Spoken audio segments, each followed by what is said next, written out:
नमस्कार दोस्तों, स्वागत है आपका बालाजी हिंदी क्लास में। तो दोस्तों, इस क्लास में हम ज्योग्राफी के क्वेश्चनों को देखेंगे और जो टीआई फर्स्ट और सेकंड थर्ड में आए हुए क्वेश्चंस हैं और उससे संबंधित जो अन्य फैक्ट महत्वपूर्ण है एससीईआरटी और एनसीईआरटी बेस, उन पर मैं बात करूंगा। तो उससे बनने वाले जितने भी क्वेश्चंस होंगे मैं आपको बताऊँगा इसी क्लास में। तो चलिए प्रारंभ करते हैं। पहला क्वेश्चन है, वाल्मीकि राष्ट्रीय उद्यान की स्थापना का वर्ष क्या है? तो वाल्मीकि राष्ट्रीय उद्यान की स्थापना कब हुई थी? तो दोस्तों, क्या 1989 में हुई थी या 1990 में हुई थी या 1991 में या उपयुक्त में से एक से अधिक या उपयुक्त में से कोई नहीं? तो दोस्तों, इसमें से कोई किसी भी वर्ष इस उद्यान की स्थापना नहीं हुई थी, तो हो जाएगा उपयुक्त में से कोई नहीं। कब हुई थी चलिए देखते हैं। तो ये आपका बिहार का एकमात्र national park Valmiki national park है जो बिहार का है, और यह नेशनल पार्क पश्चिम चंपारण में स्थित है और इसकी स्थापना कब हुई थी? 1978 ईस्वी में किया गया था। और यह बिहार में आरक्षित एकमात्र टाइगर रिजर्व है। कौन? Valmiki national park. Valmiki tiger reserve में बाघों की संख्या 54 है और भारत का दूसरा टाइगर रिजर्व कैमूर वन्यजीव अभयारण्य को बनाने की योजना है, जो कि दूसरा होगा भारत का।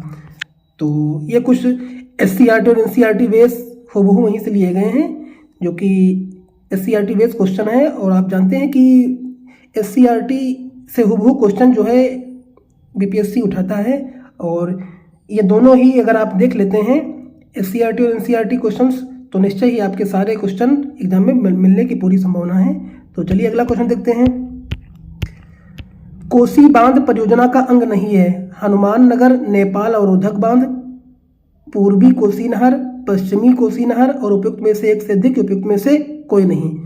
तो दोस्तों, जो कोसी बांध परियोजना का अंग है तो इस तीन ऑप्शन में से कोई नहीं है, तो ऑप्शन हो जाएगा ऑप्शन नंबर ई दोस्तों हो जाएगा। तो कोसी बांध और कोसी बांध परियोजना के लिए समझौता कब हुआ था? 1954 में हुआ था, जो कि भारत और नेपाल देश के बीच हुआ था। और कोसी नदी नेपाल की गोसाई थान से निकलती है। कौन? कोसी नदी। कोसी नदी प्रोजेक्ट का उद्देश्य बाढ़ नियंत्रण, सिंचाई, जल विद्युत उत्पादन और भूमि संरक्षण आदि है। और कोसी परियोजना को मूल रूप से दो भागों में विभाजित किया जा सकता है। पहला क्या है आपका? पूर्वी कोसी नहर प्रणाली में कौन कौन से हैं? पूर्वी कोसी नहर, जो इसमें क्या कहता है? मधेपुरा, सहरसा, पूर्णिया और कटिहार आदि जिलों में सिंचाई की जाती है। और दूसरा पश्चिमी कोसी नहर प्रणाली में मधुबनी, दरभंगा आदि जिलों में सिंचाई की जाती है और कोसी नदी मार्ग बदलने के लिए कुख्यात है। तो कुछ इंपॉर्टेंट फैक्ट रहे इससे। चलिए अगला क्वेश्चन देखते हैं। बिहार में रेशमी वस्त्र बनाने के मुख्य केंद्र स्थित हैं? कहाँ दोस्तों है? भागलपुर में है, पटना में है, चंपारण में है। तो दोस्तों, भागलपुर में भी है और चंपारण में भी है, यानी कहने का मतलब एक से अधिक इसमें ये क्वेश्चन सही हो जाएगा, जो कि एक से अधिक केंद्रों पर रेशमी वस्त्र का केंद्र है। तो ऑप्शन नंबर दोस्तों डी सही हो जाएगा। चलिए देखते हैं। भागलपुर को सिल्क सिटी के नाम से जानते हैं और बिहार में रेशमी वस्त्र बनाने के प्रमुख केंद्र कौन सा है दोस्तों? भागलपुर है। क्या है दोस्तों? भागलपुर है। क्या दोस्तों इसका दोस्तों हो जाएगा भागलपुर, सॉरी ये नहीं होगा, इसका भागलपुर दोस्तों हो जाएगा। जो बिहार में रेशमी वस्त्र बनाने के मुख्य केंद्र कौन सा है? भागलपुर है दोस्तों। और ये भागलपुर को सिल्क सिटी के नाम से दोस्तों जाने जाते हैं, सिल्क सिटी के नाम से भागलपुर को। और भागलपुर में तरस रेशा का उत्पादन होता है और तरस साड़ी के लिए भागलपुर विख्यात है दोस्तों।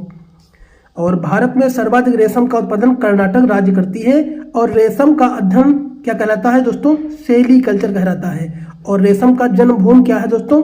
चीन को माना जाता है। तो बिहार में रेशमी वस्त्र बनाने के प्रमुख केंद्र कौन सा है? भागलपुर को माना जाता है। चलिए अगला क्वेश्चन देखते हैं। बिहार स्थित डालमिया नगर के मुख्य उद्योग क्या है? तो डालमिया में कौन कौन से उद्योग होते हैं? तो वहाँ जो मुख्य उद्देश्य होते हैं क्या कागज, सीमेंट, चीनी और वनस्पति तेल होते हैं, या फिर कागज, रसायन, चीनी, मिट्टी के बर्तन और वनस्पति तेल है, या कागज, सीमेंट, रेशमी वस्त्र, जूट, या उपयुक्त में से एक से अधिक, उपयुक्त में से कोई नहीं। तो दोस्तों उत्तर आपका दोस्तों सही हो जाएगा इसमें ऑप्शन नंबर पहला कि बिहार स्थित डालमिया में मुख्य केंद्र जो कागज का है और सीमेंट, चीनी और वनस्पति तेल के मुख्य उद्योग दोस्तों हैं। तो ऑप्शन नंबर ए दोस्तों सही हो जाएगा। चलिए, डालमिया बिहार के रोहतास जिले में सोन नदी के किनारे डेहरी ऑन सोन में स्थित है। डालमिया नगर में 4 अप्रैल 1939 को राजेंद्र प्रसाद द्वारा रोहतास उद्योग समूह परिसर में देश के सबसे बड़े कागज कारखाना का उद्घाटन किया गया और डालमिया नगर के औद्योगिक शहर की स्थापना उद्योगपति रामकृष्ण डालमिया ने किया।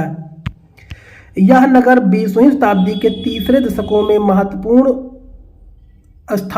महत्वपूर्ण उद्योग के विख्यात हुआ है और 18 मार्च 1933 को रोहतास शुगर लिमिटेड की स्थापना किया गया था। मार्च 1938 में देश के सबसे बड़े सीमेंट कारखाने में से एक डालमिया नगर सीमेंट कारखाना का उद्घाटन मार्च 1938 ईस्वी में दोस्तों सुभाष चंद्र बोस ने किया था। चलिए अगला देखते हैं क्वेश्चन। बिहार के हाजीपुर में रेलवे के कौन से क्षेत्र का प्रमुख मंडल मुख्यालय है? हाजीपुर में, तो ये दोस्तों आपका हो जाएगा क्या पूर्व मध्य रेलवे है या फिर पूर्वोत्तर रेलवे या दक्षिण पूर्व रेलवे या उपयुक्त में से एक से अधिक या उपयुक्त में से कोई नहीं। तो दोस्तों बात की जा रही है बिहार के हाजीपुर में रेलवे स्टेशन का मंडल जो है ये आपका पूर्वी मध्य रेलवे दोस्तों है, जो कि ऑप्शन नंबर ए दोस्तों सही हो जाएगा। देखिए, पूर्व मध्य रेलवे जोन की स्थापना कब हुई थी? 2010 में किया गया था और पूर्वोत्तर रेलवे जोन का मुख्यालय कहाँ है दोस्तों? गोरखपुर में है और उत्तर रेलवे का मुख्यालय दिल्ली में है। यह भारत का सबसे बड़ा रेलवे जोन है। कलकत्ता मेट्रो जोन का मुख्यालय कोलकाता में स्थित है और पूर्वोत्तर रेलवे का मुख्यालय दोस्तों गोरखपुर में स्थित है। और भारत का 18वां railway zone south coast railway zone है जिसका मुख्यालय विशाखापत्तनम में दोस्तों है। और 18वां रेलवे जोन वर्ष 1919 में तत्कालीन रेल मंत्री पीयूष गोयल द्वारा घोषित किया गया था और भारत में रेलवे का जनक लॉर्ड डलहौजी को माना जाता है। और दक्षिण पूर्व रेलवे का मुख्यालय दोस्तों कहाँ है? कोलकाता में है। तो दोस्तों ये भी पूछ सकता है कि दक्षिण पूर्व रेलवे का मुख्यालय दोस्तों कहाँ है? कोलकाता में है, ये भी पूछ सकता है। तो ये बहुत ही सारे क्वेश्चंस ये जो आपके सामने हैं ये बहुत ही इंपॉर्टेंट हैं, क्योंकि एक क्वेश्चन के साथ मैं आपको कम से कम 8-10 क्वेश्चन बनाने की कोशिश करता हूँ और ये सारे SCERT और NCERT बेस्ड क्वेश्चन है। अगर सारे आप देख लेंगे तो निश्चय ही आपको क्लास में आने वाले एग्जाम में हूबहू क्वेश्चन देखने को आपको मिलेंगे। इसलिए 1 से 2 बार वीडियो को जरूर देखना। अगर नहीं लिख सकते हो तो वीडियो 1 से 2 बार जरूर देख लेना। बुद्ध सर्किट मार्ग में सम्मिलित बिहार के मुख्य स्थान कौन है? बोधगया, नालंदा, राजगीर, वैशाली, कहलगांव, पटना, उपयुक्त में से एक से अधिक, उपयुक्त में से कोई नहीं। तो दोस्तों यह बुद्ध सर्किट में जो शामिल है दोस्तों वो दोस्तों इसमें बोधगया, नालंदा भी शामिल है, राजगीर भी शामिल है और कहलगांव, पटना भी शामिल है। तो उपयुक्त में से एक से अधिक दोस्तों हो जाएगा। ऑप्शन नंबर डी दोस्तों सही हो जाएगा।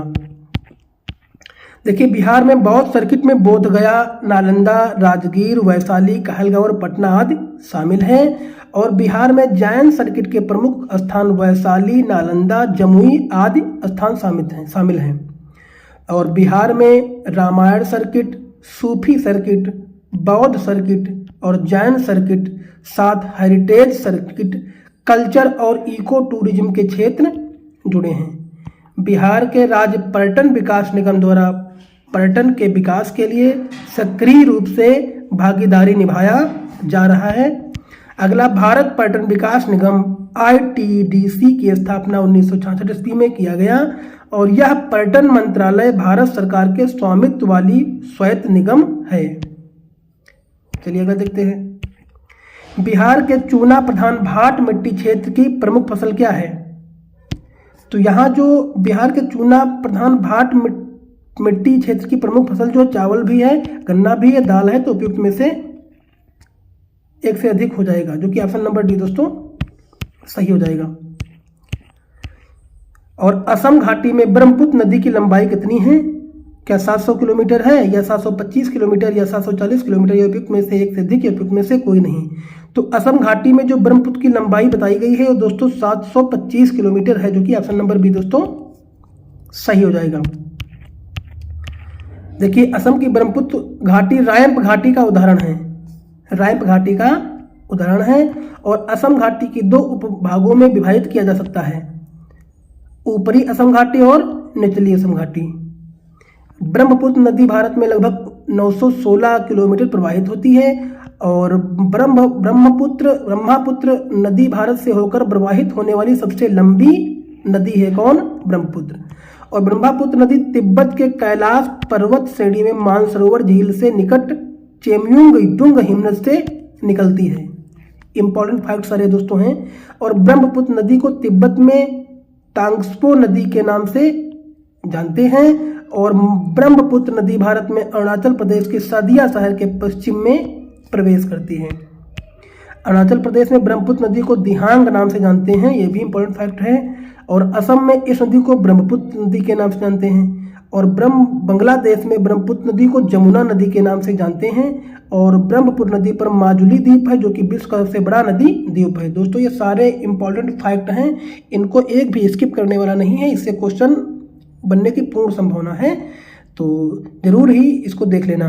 चलिए तो दोस्तों इस वीडियो में इतने ही क्वेश्चनों को रखेंगे। अगर वीडियो अच्छा लगा हो तो लाइक करिए, कमेंट करिए, चैनल को सब्सक्राइब कर लीजिए। और इसके अलावा बहुत सारे पार्ट मैं भूगोल के दे चुका हूँ और हिंदी के भी दे चुका हूँ। इसके अलावा CTP के जो राजस्थान टेट होने वाला है उसके भी मैं प्रैक्टिस सेट दे चुका हूँ। अगर आप लोग ना देखे हो तो प्लेलिस्ट में जा करके देख सकते हैं। धन्यवाद।